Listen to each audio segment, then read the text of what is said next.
Welcome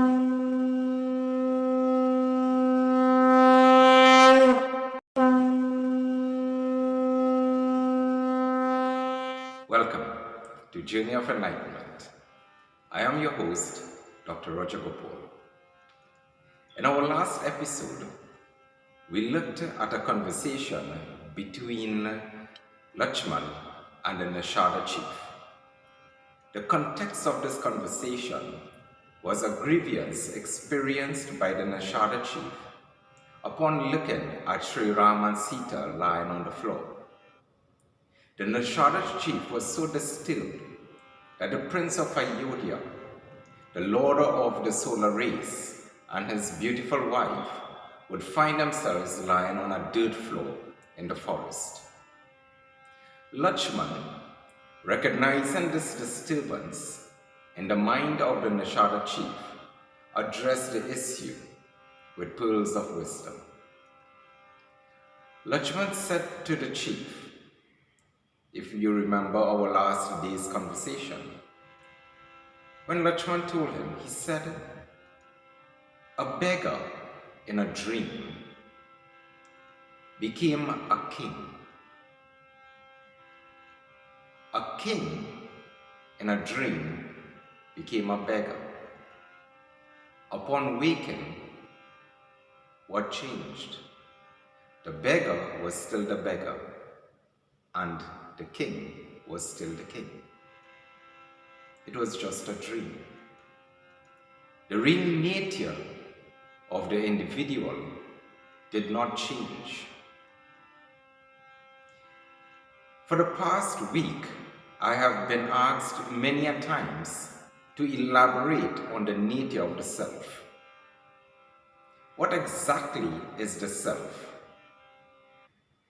Who is the self? So I decided that today's episode, I will begin a discussion on the concept of the self. Why is this discussion of utmost importance? Because whatever we believe ourselves to be, that is how we respond and we interact with the world. We project to the world whatever we believe in ourselves. However we see ourselves, how we perceive ourselves, that is the way that we interpret and respond to the world around us. If we see ourselves as being a victim of life, we see ourselves as depressed, we see ourselves as being incompetent, then that is the way that we respond to life. It is therefore important for us to have a proper and accurate view of the self.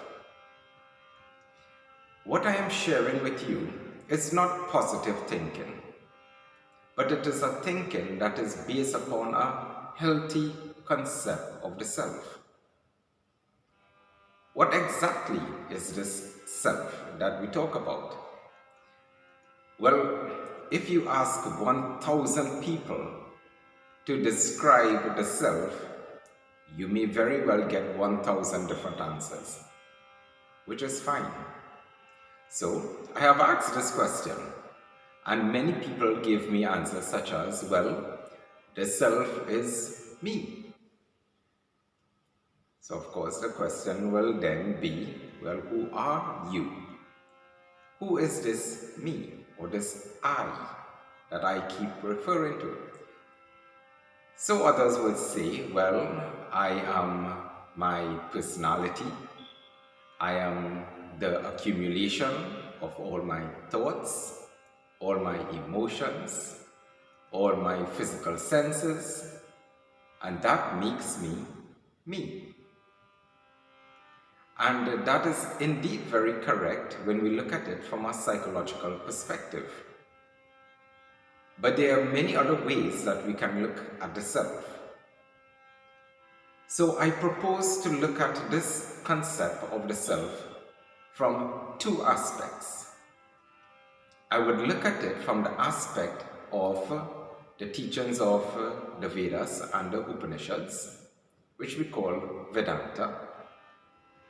And I will look at the concept of the self from another perspective called humanistic psychology. In today's episode, I will focus on the first aspect, which is the aspect of Advaita Vedanta. So let us not become too confused over these terminologies. I will explain as we go along. Advaita means non-duality. In other words, oneness.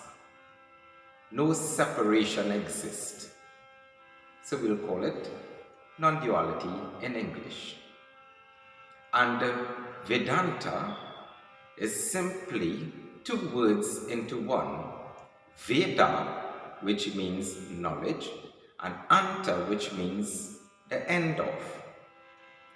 So Vedanta means the end of knowledge, or some argue that it could simply mean the totality of this knowledge, the accumulation of what we need to know. The Upanishads is usually referred to as that, the end part of the knowledge, that discourse that was given to the Vedas. Advaita Vedanta then means that it is the concept of the non-duality that exists, or the oneness of everything, no separation. So the birds that we look at, the beasts that run in the field, the fish that swim in the ocean, every human being that exists, the mountains that we look at, and the clouds that float above us are all one, according to Advaita Vedanta, non-dualism. So today we would look at the concept of the self from this perspective. I was at a university speaking just recently, and a student asked me that question: what is the nature of the self? So I looked at him and I said, the nature of the self is highly dependent upon our understanding of the nature of existence. Do we understand what is the nature of existence? And if we understand the nature of existence, then we can have a better insight into the nature of the self. So he said, well, so what is the nature of existence? So I told him, I said, look around us. What exists around us? Our nature is based upon time, and that is how we measure everything. It is based upon matter, because we feel, we see, we touch, and it is based upon space that gives us our concept of where. So space, time, and matter are the elements that comprise our very existence. Now, if we look at the same concept from the perspective of physics, we will know that space, time, and matter had a beginning. Most scientists in the field of astrophysics will tell you that most likely space, time, and matter had a beginning at the Big Bang. When that one little particle existed, space, time, and matter as we know it today did not exist until the Big Bang occurred. So there was a point in time, or a period I should say, when time itself did not exist, when matter did not exist, and when space did not exist. So if we look at existence, we can simply say that existence as we know it is based upon time, space, and matter, but there was a period when existence as we know it did not exist. Now, I know some of us might be thinking, what does this have to do with the concept of the self? Now, if we look at the self, this question, who am I? Who am I? It's basically asking the question, what am I? What is my purpose? And what is the very nature of my existence? Now we understand existence to mean space, time, and matter. But we also now understand there was a point in time when existence did not exist. Therefore, what existed? Advaita Vedanta attempted to answer this question. And our great scholar and philosopher Adi Shankaracharya addressed it in the most superb manner possible. And it is his ideas that I'm sharing today on the nature of the self. When we look at the Upanishads, it addresses the nature of the self as that I am. That I am. What is that which it is referring to? And what is the am it is referring to? So let us go a bit further into this concept.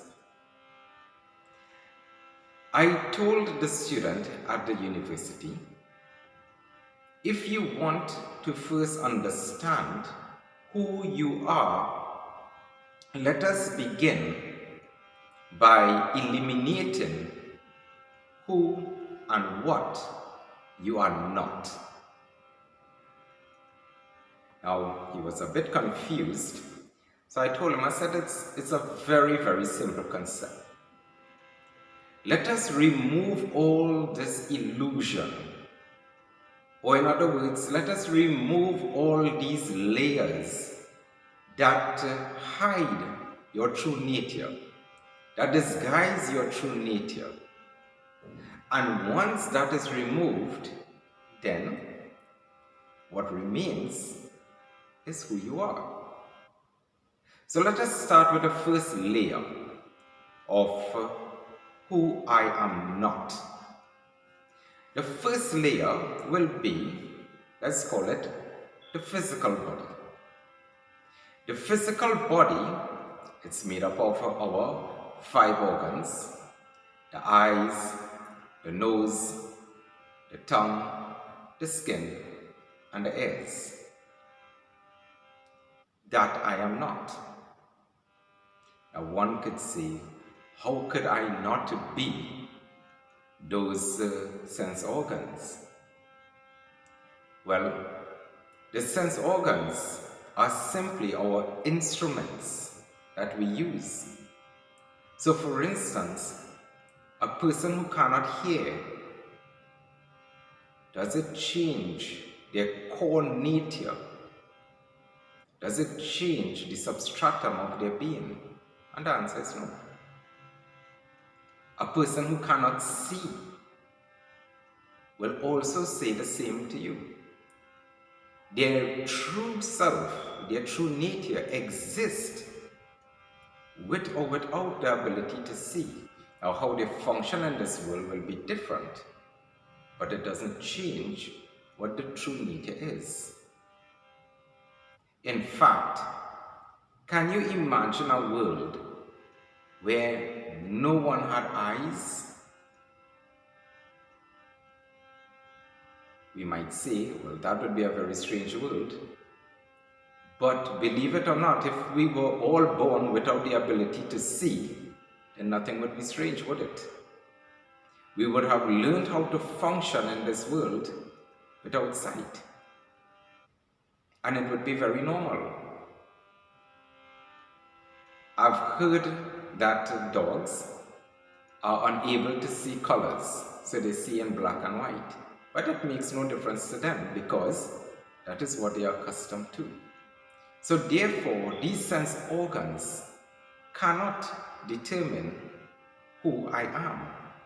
They are just, as I said, instruments that we use to function. I am deeper than that.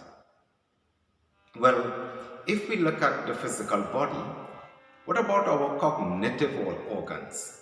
Seeing, smelling, tasting, touching, hearing. Isn't that who I am? No. We are still much deeper than these cognitive sense organs. Well, then I must be the mind. So if I am not the body, I am at least the mind, because I see, it goes into my brain, I process, I interpret, and then I respond. So therefore, my real self must be my mind. Well, the question is, from the perspective of non-dualism, Advaita Vedanta, what is the mind? The mind is subtler than the body, meaning that the body you can touch, you can feel, you can see, but the mind you cannot see. You can touch the brain, you might see the brain, but you cannot see the mind. The mind is simply the abode of thoughts, meaning the mind holds all our thoughts together like a container or a bucket with many thoughts in it.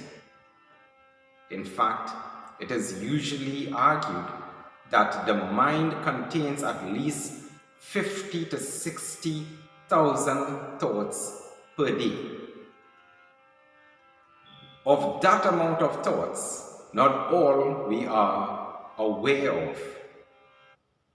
So thoughts would go through our minds all the time, but it's not yet reaching the intellectual part or the discriminatory part or that differentiating part of our brain. So we are therefore not the mind. If the mind goes blank, as in deep sleep, then nothing exists as far as we are concerned, but we are still existing. So therefore we cannot be the mind. Well, how about that part of the mind that is the intellect, that has the ability to distinguish one from the other, that reasoning capacity? Well, the answer is no. We are not the intellect. Why not? How then do we define thought? So the intellect goes into thought. It processes whatever object it sees. It adds awareness to that object, and that makes it thought. In other words, what is thought in this intellect? It is an object. So let's say an apple, a red apple. So there's an object. We see this object, but only because of an awareness we understand this object to be an apple or a banana or a pineapple. That is the intellect. If we remove this object, then would thought cease to exist? Well, to an extent, yes. But would awareness cease to exist? And the answer is no. So therefore, I am not just thought. So let us repeat. Who am I? I am not the body, because the body is in the realm of time, space, and matter. I am not the mind, because the mind is also in the realm of space, time, and matter. I am not the intellect, because the intellect is still existent to a large extent in the realm of space, time, and matter. In fact, if you look at the way we think, our minds are usually in the past, in the future, and hopefully sometimes in the present. So we are still trapped in this concept of time, space, and matter. I would hope that we understand our existence to be much more than time, space, and matter. So if we are not the body, if we are then not the mind and we are not the intellect, who am I? According to Advaita Vedanta, we are that awareness that exists and will continue to exist. That awareness is what we call consciousness. What is consciousness? Consciousness is an absolute awareness. It is the totality of our being. Without consciousness, then there is nothing.